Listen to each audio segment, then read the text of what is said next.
Good evening, guys. Welcome to Game Time Show, your favorite show that previews, reviews, and the week's action in the European game. This week, we are going to review some of the action from last week, nice games and other things in there. Today, joining me will be Elon, the citizen, and then Michael, the Bruce. The looks like the bridge is sinking, but it's okay. So, how was your weekend? Hello. Oh, it was honestly. Any City fan out there would be excited of how the weekend went. Chelsea drew, Arsenal lost, City won. Wonderful weekend by God's grace. Michael, how was your weekend? Mine wasn't good at all. The Bournemouth game was a match that we should have taken over the 3 points, but it didn't go well. I don't know what's happening, but I think we need to go back to the drawing board and master it. I mean, these are the points you need to be taken, not dropping them, because these are the points that fetch you into the trophy. If you want to challenge for the title, these are the points that you need to be taken. So, at least we didn't go well. The good thing is we didn't lose, so I mean, it's a consolation. We got to our point. So that's it. How was your feeling for the upcoming game week? I think December has always been a terrible one for Chelsea. And looking at the fixtures, I'm even more scared of the fixtures because these are the small teams are the teams that always take points from Chelsea in December. We don't know why or what, like why those things happen. But we are only hoping that Maestro will just let that behind him and take points from these teams. I was really scared when I saw the fixtures from December. I was thinking maybe face of City side. I mean, if we face those teams, Chelsea plays well when they face the big team, but with these smaller teams, actually, it's always a struggle with Maestro. But I'm still hoping Maestro will pick points from these fixtures. Hello, your feelings for the upcoming game week? Well, I'm excited. I think this season we thought at some point Arsenal led with a 9-point difference. We thought it was going to be like they were going to run away with it, but I'm happy that the league is showing why it has scored the toughest league or the best league. In Europe. So I'm happy that other teams too are turning up to the party, so that it makes it very competitive. So that when you win, you know that you worked hard for it. Okay, so but then I'm still excited about other features and then to see what the results are going to be at the end of the weekend. Okay, good. Before we delve into the analysis for the preview for the game week coming up, I'll entreat you to like, share, subscribe, and then comment. Help us. Let's be interacting in the comment section. Charlie, I want to see your comment. The banter continues there. Okay, so let's delve deep into some of the action for the game week.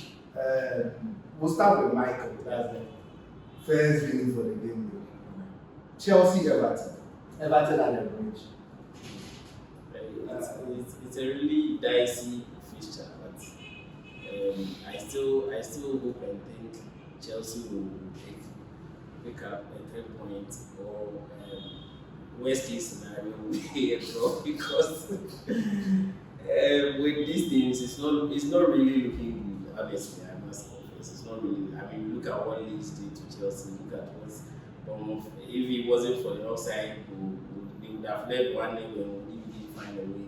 I mean, the first half, we didn't play any sort of target. We were just blunt. We were just passing the ball around and stuff like that. And we were not lethal on that day.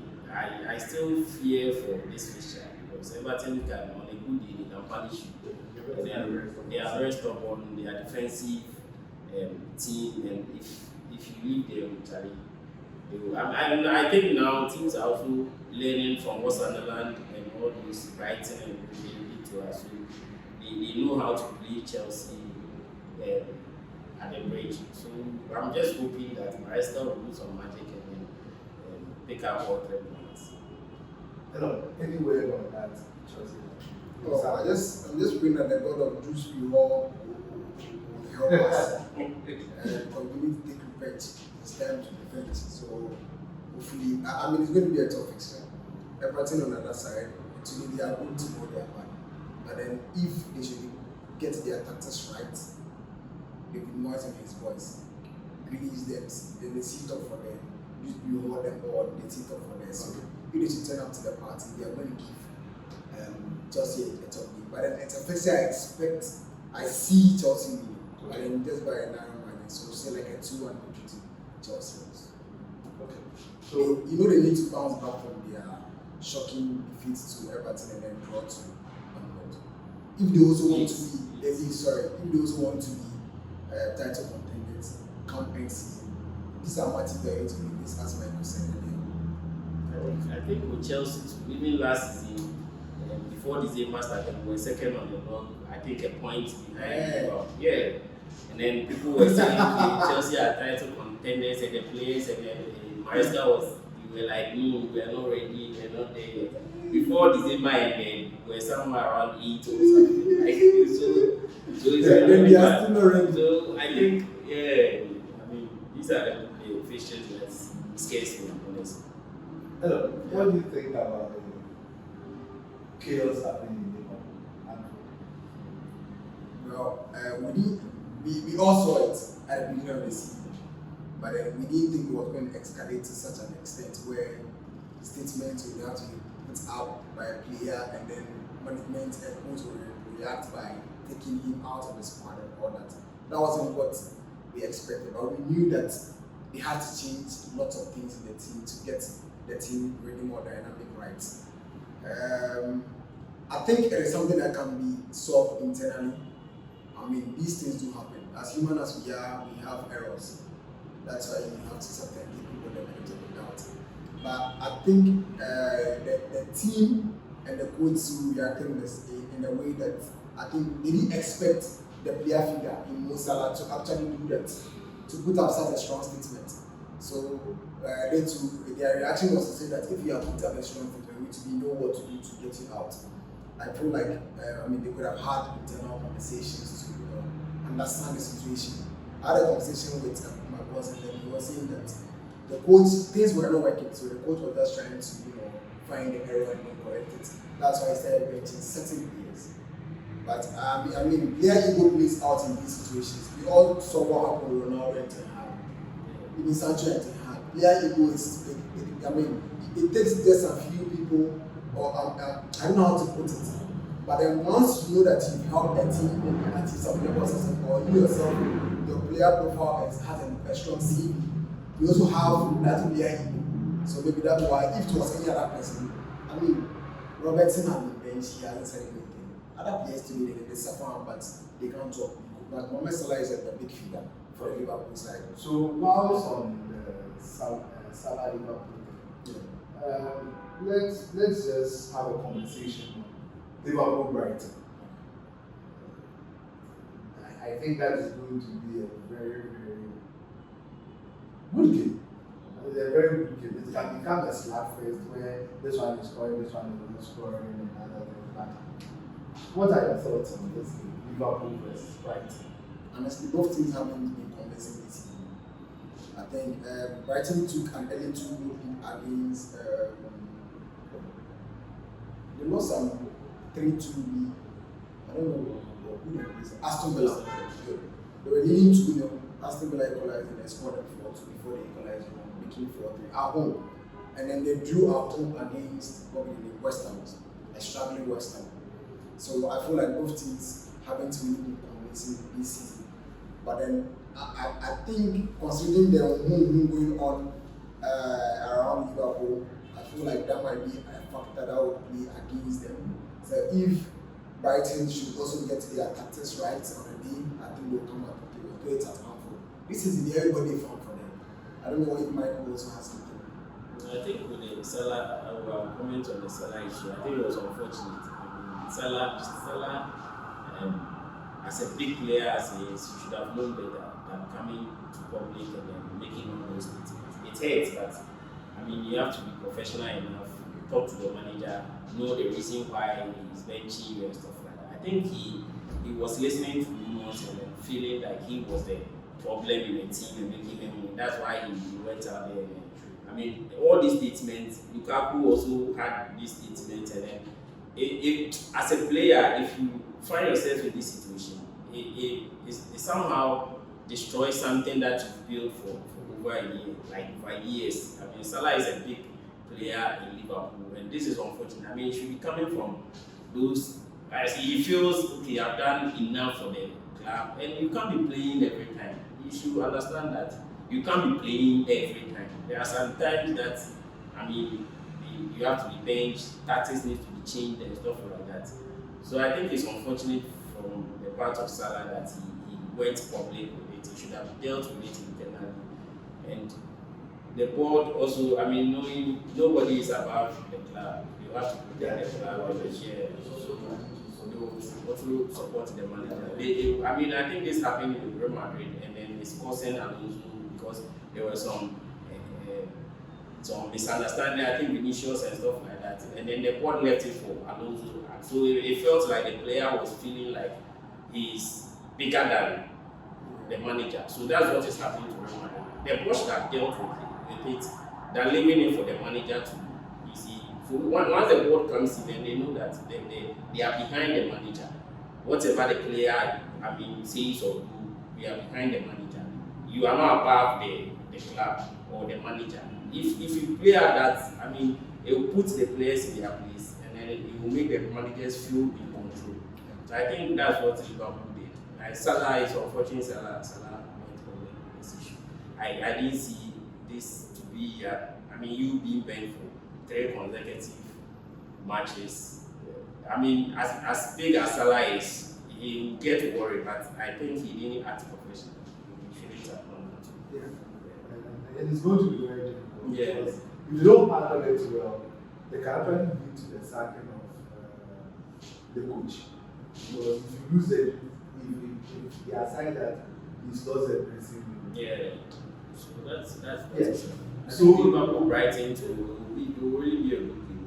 I see Brighton causing an upset because Brighton, on the day you expect them to win, yes, and on against these big teams there, you know Brighton will show up at the end of the day. They will really. So I think it will be a very nice game. It will be a close game. Liverpool is also struggling at Anfield. Their defensive is in that case. I mean, Brighton on a very good game really hurts Liverpool. Yeah. Okay. So a repeat of last season's FA Cup final.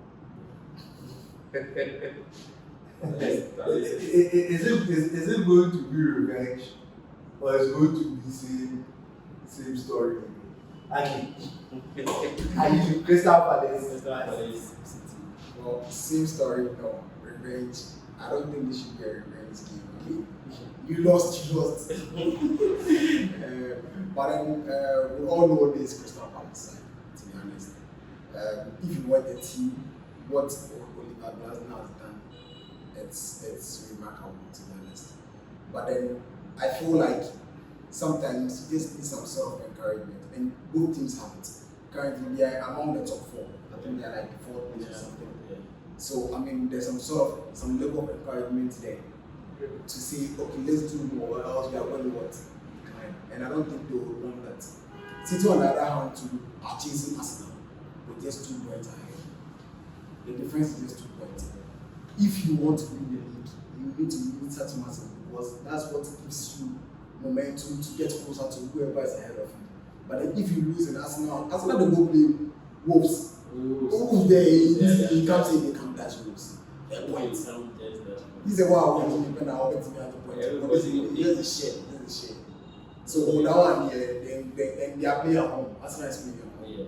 So that one, they be done though. So City, on the other hand, they have to look at, these fixtures. You know that Arsenal is going to take points. I strongly believe Aston Villa to take points against West Ham.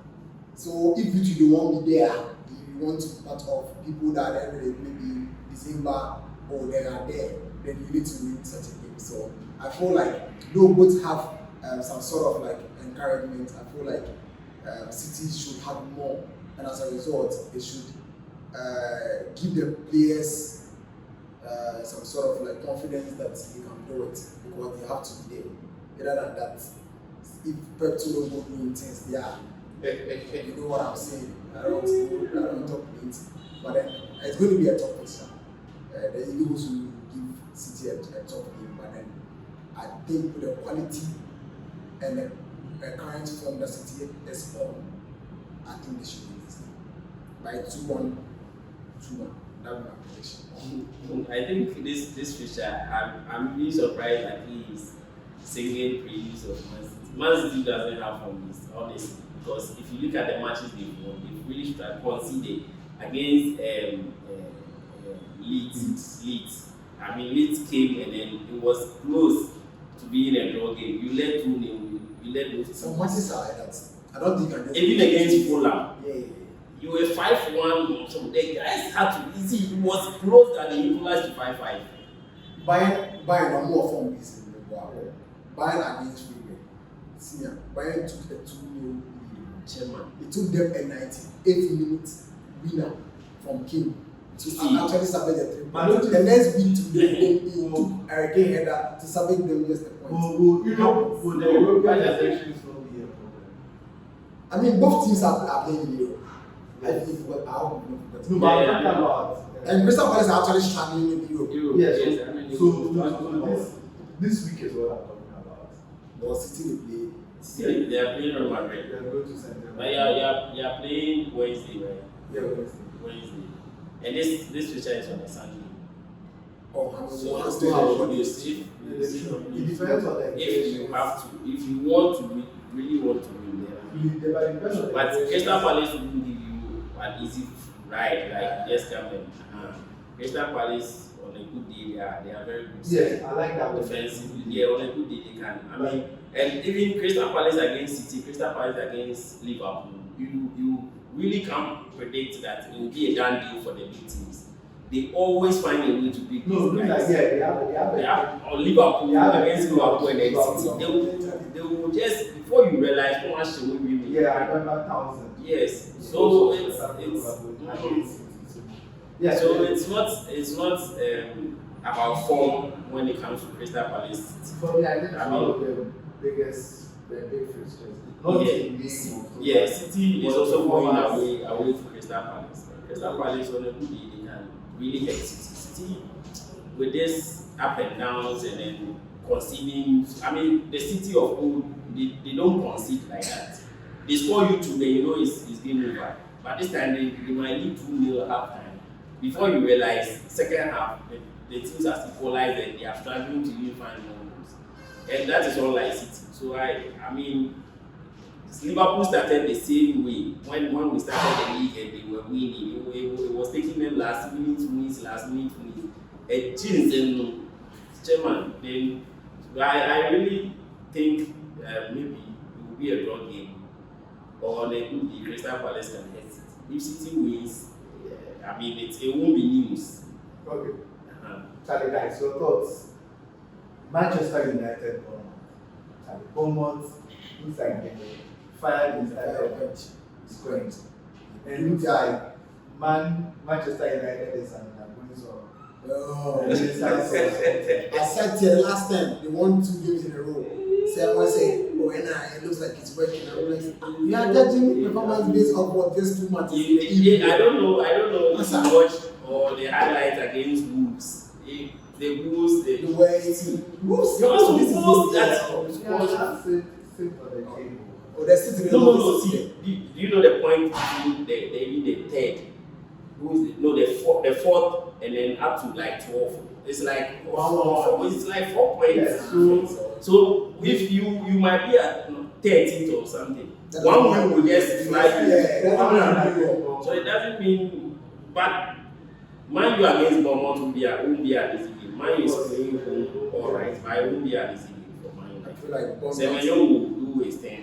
Man U are not. I mean, if they think they will win that, if that guy think they will win 5 games in a row, then we should forget about it.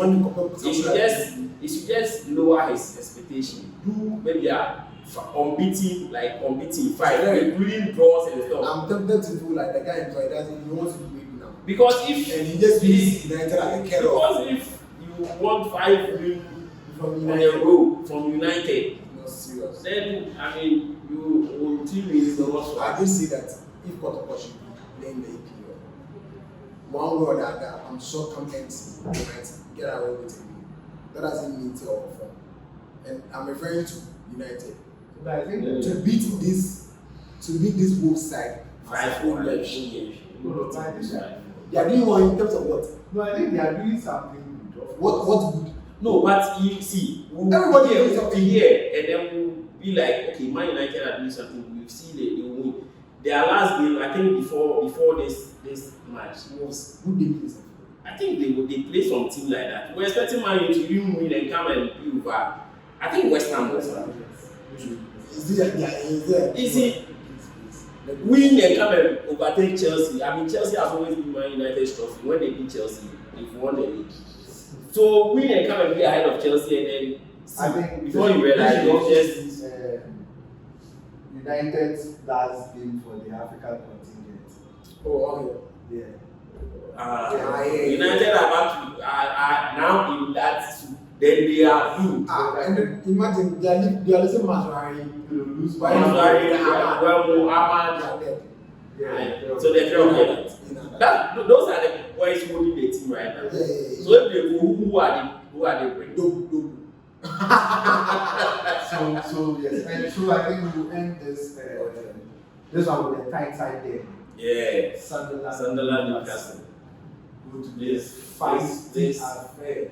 I mean, this derby is one of the biggest derby in England. The kind of midfielders that are in both teams is going to be crazy. And I think it's also the last game for the African. Yes, Sunderland. No, Sunderland have like 7 stars. They have the some from DR Congo and all and that. then Ivory Coast. This I said he had the place. Yeah. Maybe the guy from Brighton. Yes. Adingra. He says Declan Traore. Who after this game, we are all. But it's going to be a very good.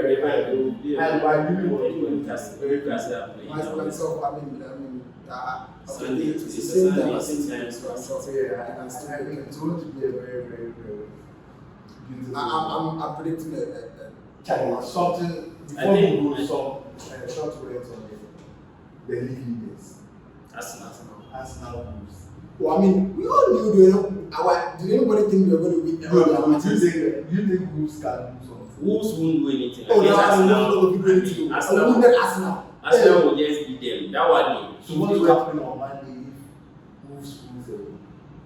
Against Arsenal. Then my point is that Arsenal has won the league. I'm telling you, they lose against Wolves, then they lose the league. Where I get. Oh, like I don't want to say anything like elephants, no. Cats, they are cats. If they lose against Wolves, I mean, it's not something that you have to even talk about. I mean, Vice this is life event, so it's something I don't want to predict, but this is one part that I can bet on the pulse on it, most of it. Guys, My own Wolves can. yeah, very interesting episode. Charlie, all too soon our time is up. Join us next week as we review these games and see whether whatever predictions our pundits said and whatever we said came to pass. Hopefully, I don't know, probably by the time we are reviewing this thing, these games, there is a new leader on the board or still Arsenal still maintain. If there is a new leader there, actually, the Gunners for just go high. Yes. Because it will be very bloody for this week. Charlie, guys, subscribe, like, share, comment, and help us to grow. Thank you very much. Shalom.